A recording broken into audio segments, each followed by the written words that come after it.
Porsche sport cars.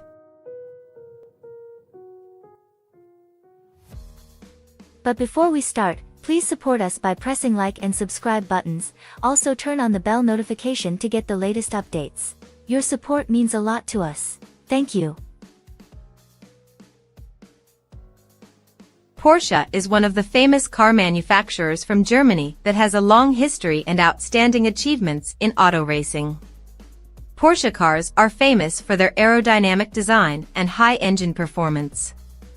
Porsche was first produced in 1948, and since then they have become one of the leading car brands in the world. Porsche offers a wide range of cars, including sports cars like the 911, Boxster, and Cayman, as well as luxury SUVs like the Macan and Cayenne. The 911 model is one of Porsche's most famous models and has a long history. It is known for its unique design and outstanding engine performance. In addition, Porsche also offers hybrid and electric cars to meet environmental and energy conservation trends. The quality and unique design of Porsche cars make them a popular choice for lovers of sports cars and premium brands. 1. Porsche 911 Turbo S. Since 1974, the distinguishing element of any Porsche 911 Turbo had been its forced induction flat six, but this changed in 2016 when the regular Porsche 911, 991, Carrera and its scions sprouted turbochargers. At a stroke, every Porsche 911 except the mesmerizing 991 GT3 went turbo, and because of this the real McCoy lost some originality. Simply, events beyond its control meant the 911 Turbo became much more akin to the basic 911 Carrera but no less expensive. Not great. Bear this in mind when you consider that, for the latest, 992-based incarnation of the fastest point-to-point car in the world, Porsche has tried to address one of the model's long-standing drawbacks, which is that it has generally been a touch inert in its handling. Too doggedly stable and less accessible and adjustable than what we know the 911 recipe can generate. This time you might duly say the aim has been to make the dynamics more Carrera-like.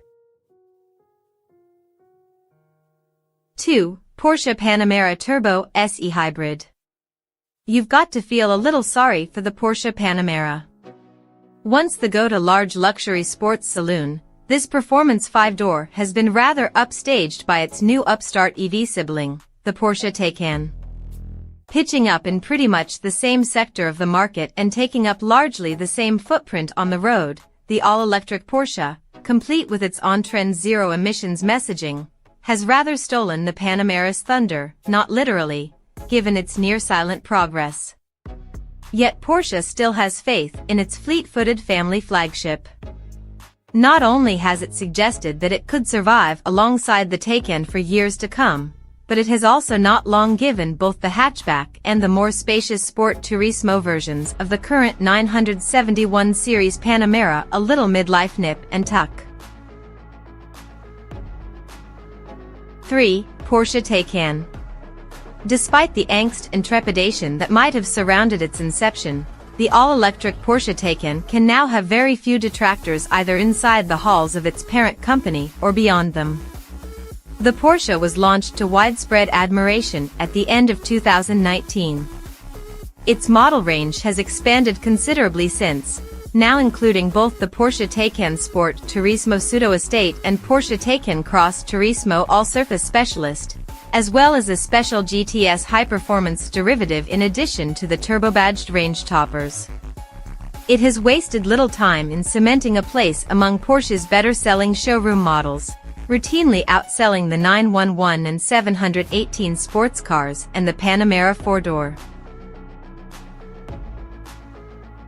4. Porsche 718 Boxster. Although top-of-the-line 718s will use six-cylinder engines like their direct forebears, the biggest-selling Boxster, Boxster S, Cayman and Cayman S are now powered by horizontally opposed four-cylinder engines, just like the racing Porsches of the 1960s of the same numerical identity. The lower-rung Boxster's engine is a 2.0-liter unit of 296 brake horsepower and 280 pounds-feet, and the higher-end Boxster S has 2.5 liters with 345 brake horsepower and 310 pounds-foot. Both engines have the same 76.4 mm cylinder stroke and significantly over square cylinders. Both are also turbocharged. And although turbos fitted to 911s come in pairs, the 718s fly solo. 5. Porsche 718 Cayman. The Porsche 718 Cayman came almost a decade after the Boxster, during which sales of the original 986 generation Boxster helped turn the ailing manufacturer around and re-established a more affordable recreational end to its sporting lineup. It wasn't until the development of the 986's replacement at the turn of a new millennium that a mooted coupe version was brought to life, and although it featured the same engines and platform, not to mention 90% of the look, Porsche was careful to distinguish it from the 987 with its own curiously crocodilian name. 6. Porsche Macan Turbo. This is the long-awaited, top-of-the-range turbo version of the Porsche Macan. Yes, all Porsche Macans have turbo engines, but like the new electrically powered Porsche Taycan, the Big T turbo badge now denotes a level of performance rather than any under-bonnet shenanigans. Now, Porsche has been forced to drip-feed the flow of its new Macan models, the combination of the SUV's popularity in showrooms and the rigors of WLTP sign-off stretching even Stuttgart's near inexhaustible resources. As a result, it's only now, nearly 12 months after the facelift Macan made its debut, that we're finally seeing this turbo flagship. 7. Porsche 911 GT3. The Porsche 911 GT3 still feels like a recent development in the near six-decade history of the sports car on which it's based. But what a reputation it has carved out for itself since Weissach's very first, 996 generation GT3 homologation special emerged in 1999. There might not be a more sought-after performance derivative anywhere else in motordom than this. The GT3 has become the kind of car that dealers get allocated in mere handfuls, that are offered to only the most favored customers, that are collectible like little else at the price, and to which the normal rules of depreciation, which usually make cars like the GT3 more accessible to the rest of us, hardly seem to apply. 8. Porsche 911 Carrera S. There's no sports car quite like a Porsche 911, and for many, that's part of its evergreen appeal. The current 992 generation, initially introduced at the tail end of 2019, has now matured in the market, meaning it's available in no less than 13 variants, not including convertible and Targa forms. Over the years, it's grown both physically and spiritually, but get it on a twisting road or a racetrack and there's no doubting its provenance. Yes, it's heavier than the 991 generation model it replaced, but then the 992 is also much more advanced. Its architecture is more aluminium intensive, it features wider tracks, and its turbocharged engines have been fettled for even more power and torque. Its styling is another gentle evolution, bulkier in some areas, but smoother in others, and the cabin has undergone a more comprehensive transformation, with new interfaces and a contemporary, but still distinctively 911 character. 9. Porsche 911 GT2 RS.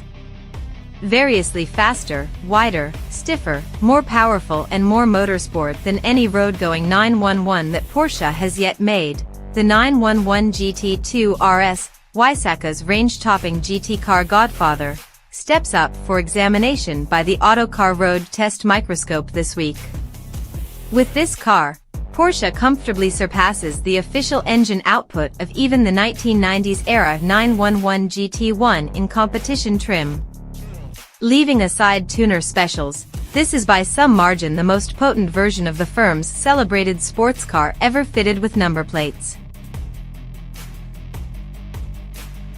10. Porsche Cayenne Turbo SE Hybrid. However, if you accept that modern Porsche is really an SUV company that builds proper sports cars mainly to protect its pedigree, last year, it sold almost 200,000 Cayenne and Porsche make-in models compared with only 80,000 of everything else, which is a sobering statistic for the purists. Then the wildest model it makes is now the 123,000-pound Porsche Cayenne Turbo SE Hybrid. In truth, this most extreme take on the third generation of Porsche's financial savior can lay claim to that title no matter how you frame the question. With 671 brake horsepower, it is the most powerful model the company makes, and with the capability of all-electric running, it is also one of the most frugal, at least on paper. It will go places number 911 or Porsche Panamera ever could, and it will take an entire family along for the ride. Thanks for watching. Drop a like. Leave a comment. And don't forget to subscribe to watch more videos like this.